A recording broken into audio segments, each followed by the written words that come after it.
3 out of 4 roommates in our house have slept with my friend's new virgin boyfriend, and now we're stuck wondering if we should say something or just let this wild situation play out. I, 21F, live in a house shared with 3 other girls, me, Sally, Holly, and Lisa. Sally, Holly and I went to school together. Holly and I were, and are, fairly close, and Lisa is her cousin who I've known for years. Sally, 21F, is someone we've always known and got along well with, but isn't really a great friend. She needed a place to live and we needed a roommate. While we all kinda run in different circles, everyone knows everyone where we live. So while I wouldn't hang out with the same small group as Lisa or Sally, we end up at the same parties and know the same people. Anyway, recently Sally had been dating a guy, 20s male, but we haven't met him. She's kind of embarrassed about her past boyfriends. One was abusive, one cheated on her, so we didn't pry. Also, she has a tendency to be dramatic as heck, which can get exhausting if you get sucked in, so we tend to stay out of her business a lot. He has a fairly generic name, we'll call him Tom. She's been dating Tom for 4 months now, but they hadn't made love. Until last night. Holly, Sally and me have a WhatsApp group for the 3 of us. Lisa isn't in it, I think because Sally started the group and those 2 aren't close at all. She messaged us last night to mention she was having a friend round, wink nudge, and to ask if we were okay with it. We were both at a bar and said great, go for it. Happy times. In the morning we receive a message on the same group saying, guys, Tom and I lost our virginities to each other last night. I'm so happy. Followed by a biblical arc's worth of emojis. Now I'm sat here baffled by this message when Holly knocks on the bedroom door and comes in, and asks me how on earth Sally has managed to lose her virginity twice. Sally is a Christian. Very devout when you ask her about her religion, but not that great in practice. This has nothing to do with any of us girls, so we don't care. But this was kind of weird. We were a little dumbfounded but went downstairs and made coffee. A couple hours later, we hear Sally walk downstairs and a guy's voice in the background. They pop their heads in as Sally says, hi guys, this is Tom. He quickly says hello and then leaves. The issue is, I've made love with this guy before.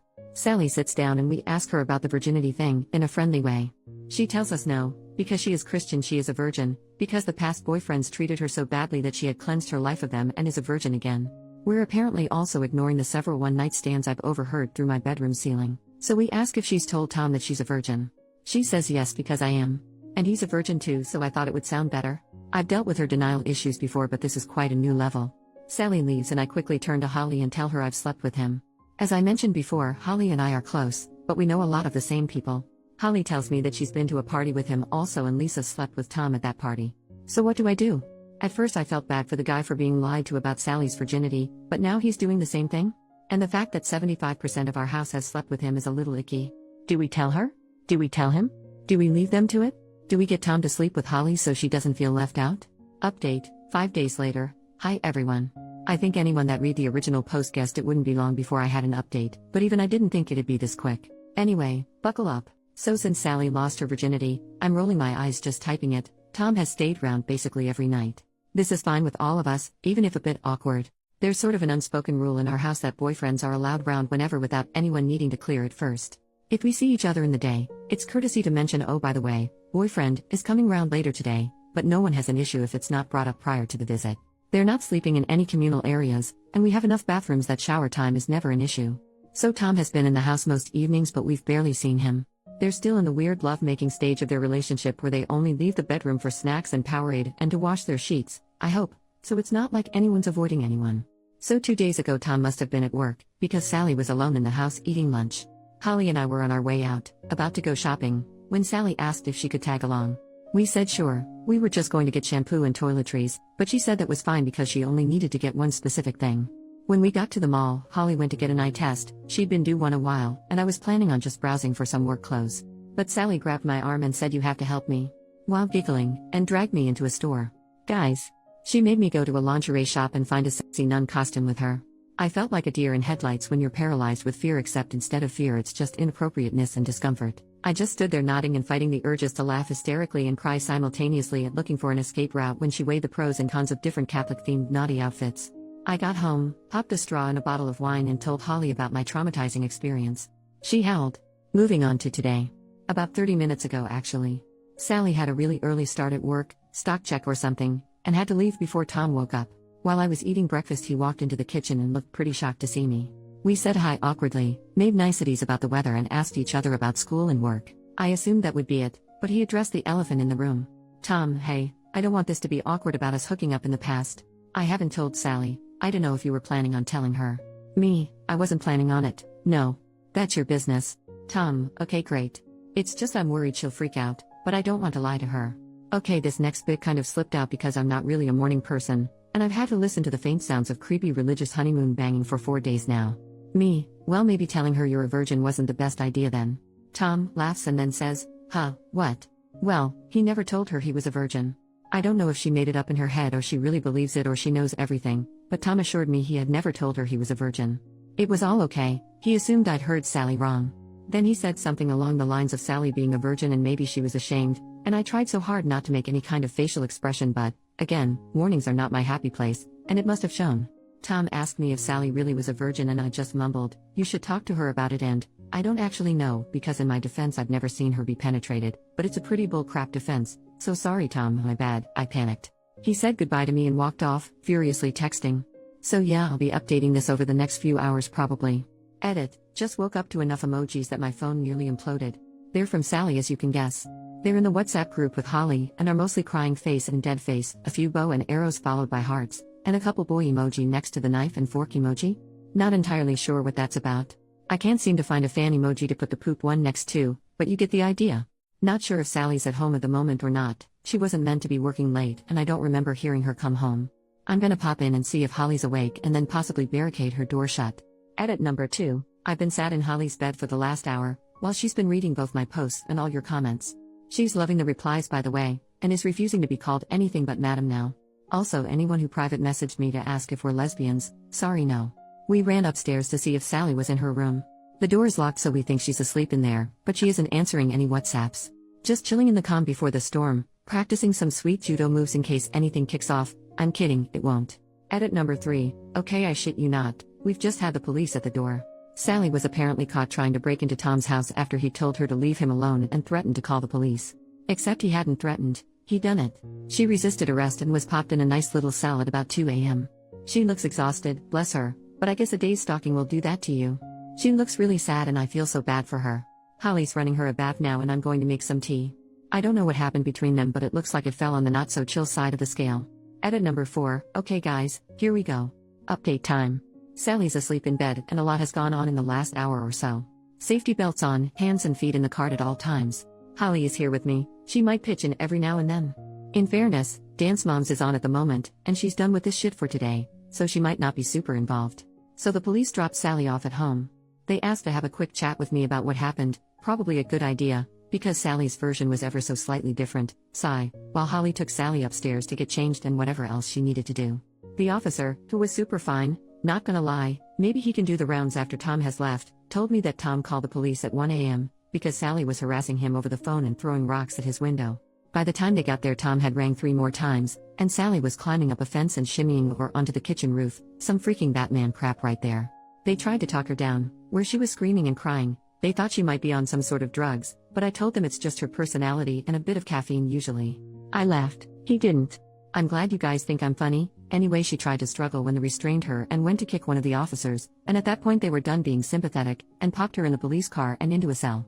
She's absolutely tiny so they didn't have to use force or anything, she's fine I promise. They asked us to contact her parents, because she refused to give them any contact details for her family, she would only tell them her address that she lives at with us. And guess who's off work this week so gets to play babysitter? Fan-freaking-tastic. Once they left, we got her in the bath and Holly and I sat on the bathroom floor talking to her about what happened. She was just crying into the bath and looked so sad and vulnerable, and I felt really awful for mocking her on this sub and stuff. Then she started explaining. We asked what happened. Sally said Tom texted her while she was at work saying we need to talk after work and she immediately panicked, because it's Sally. She blew up his phone. She didn't tell me this, she said she left him 3 missed calls, but she showed me her phone and the call log showed nearly 40. She then said he was such a jerk because he didn't message her to tell her he was okay, while she was worried thinking he could be dead. How Sally? How could he be dead if he texted you? My sympathy was now waning a little, but I was trying to be supportive. Once Sally finished work, she managed to get through to Tom on the phone. He told her that he had to confess and he wasn't a virgin, and didn't want to corrupt her innocence so he had to let her go. At this point Holly took in a really deep breath, stood up and muttered something about needing more coffee, and walked out. I sort of asked Sally if she was sure that's what he said, because it didn't make sense, and she nodded really aggressively, calling him a bastard for tricking her. I was trying to be gentle, rather than just calling her out on her bull crap, because she hadn't slept and she was an emotional mess, so I asked why she didn't just tell Tom that she wasn't a real virgin. That was a mistake. She started crying and yelling about being a virgin again, Thanks for that phrase, whoever coined it in the first post, and how her virginity is her decision. Holly walked in with coffees and teas and Sally calmed down. She gave Sally her tea and gave me a coffee. I looked at her. I don't drink coffee and Holly knows this, and she just raised her eyebrows and nodded. I took a sip and it was mostly whiskey. Gotta love the girl. We asked Sally why she went to Tom's house. She said he invited her over to talk about them and work it out. My acute critical thinking skills tell me this is bull crap. Sally said he didn't answer the door and she got concerned that he, once again, could be dead. Tom is clearly accident prone as heck, and she needed to check he was okay. Hence the climbing. Because even though he's an asshole and she hates him, she still cares about him, and needed to know he was alright. She finished work sometime between 4 and 6 p.m., that's her usual shifts, and was arrested at 2 a.m. so I have no idea what she did during those hours. Probably built a lair with a map with lots of strings attached to photos with thumbtacks and newspaper cuttings stuck on the wall. It doesn't seem like we'll be getting a very clear picture of what actually happened from Sally, but you can piece a lot of bits together and figure she just went all girl interrupted on him. Oh, and at least 2 times in the conversation she mentioned she was worried she could be pregnant. Again, I'm bargaining on this being hysterical lack of sleep bull crap. So Sally is asleep now, and Holly and I are day drinking. Everything has gone swimmingly. Lisa is away for the next couple days and is blissfully ignorant to everything that's gone on. 2 out of 10. Would not do again. Final update, probably. So Sally slept for about 24 hours, I'm not even kidding. She went to sleep, woke up briefly to raid the fridge, and then went back to sleep. She has a blurry recollection of what happened, and doesn't really remember the bath or telling me what happened. I joked that at least she didn't remember me molesting her, which she laughed at, so she's getting back to herself a bit. This morning I sat her down and asked what was going on. She told me that school has been getting really on top of her, especially with work too and going to all her church meetings and volunteering. I kind of wanted to say, well, screw church. But I feel like that's a thing you don't say. And she got some Adderall, I'm assumed Adderall. She just said they were study pills, from a couple guys at school to keep her awake to finish essays. But as it always is with delicious Adderall, people tend to take it a little too far. Not to get all after school special and preachy, but guys, if school is so hard you need to take drugs, maybe we should put ourselves first and become strips. Anyway, Sally's little pick-me-ups became a regular thing, and none of us noticed because we all get a little caffeine dependent during the school year, and she had a pretty screechy voice to begin with. She apologized for going loco and I apologized for being a crappy roommate and not noticing she was crazy. We did a ceremonious flushing of the pills down our least used toilet. PSA, that stuff doesn't flush super easily. It was humiliating. I had to claw like 3 of them out of the bowl because they must have gotten fused to the ceramic and I couldn't let Sally do it in case she went all train spotting and shoved them up her butt. It really ruined the moment, and now it's probably going to be our never used toilet because I managed to drop the bag in, and I think it messed up the system because it's blocked. We have a meeting next week with someone at school, I guess a counselor? I didn't speak directly with her on the phone, who's going to talk about healthy ways of dealing with stress. It was just going to be Sally going, but she was nervous so I said I'd go too, and it can't really hurt to know how to calm myself down in a way that isn't alcohol. I asked Sally if she was going to talk her parents about this, but she said no, because as I mentioned in some comments, they're very religious and their suggestion would be pray more. I have their number though, I'll use it if I need to. I asked Sally if she was pregnant and her eyes widened and she looked baffled. She actually said no? Are you? So we can equate that to mild psychosis and crazy beachness, we've all been there. She also asked me if she thinks Tom would ever speak to her again and I just hugged her and started laughing so she hit me and went really red. Sorry honey, if he comes back after that, you don't want him. So for now, we are back to normal. I think. Sally is still a little crazy, but in the constantly hormonal kind of way. Holly and I haven't had a drink yet today, and Lisa is still fucking oblivious to all of this. She probably won't care. She genuinely doesn't like drama. I'd love to start a blog about us, as many of you have requested, but I'm pretty sure it'd never be as interesting as these posts. Relevant comments. Commenter number 1, so is Tom super hot? Are you guys in a smallish town? Trying to figure out the odds of 3 women in the same house sleeping with the same guy and not knowing. OP, he is very good looking, but it's also a small town. Basically everyone our age around here goes to the same bars and parties, so you're bound to know someone who knows someone. Commenter number 2, OP, I think this may be my favorite relationships post ever. It might not actually be appropriate to ask Tom for his side, but damn I'd like to know how it went down according to him. The poor man needs a bottle of booze for having to deal with her, so do you and Madam Holly. I doubt she will listen if you tell her, but Sally should seek therapy, outside her church. Part of me really hopes there's another update. But, for the sake of all involved, I also hope there's no more drama. OP, trust me I'd love to know too, because I feel like it would be vastly different from Sally's story. But we'll probably never know, unless I bump into Tom at a bar in the future. I'll be sure to update if I do. Once Sally is calm in a couple days I'll have a talk with her about all this, because let's face it, it was a bit much. I don't think her parents will be much help, they're nice but they're kind of the sort of people who think you pray all your problems away. Commenter number 3, Virginity is so self-evidently a social construct when you believe you can regain your imaginary virginity in order to imaginarily lose it again. None of this makes any sense to me. OP, it doesn't make sense to anyone.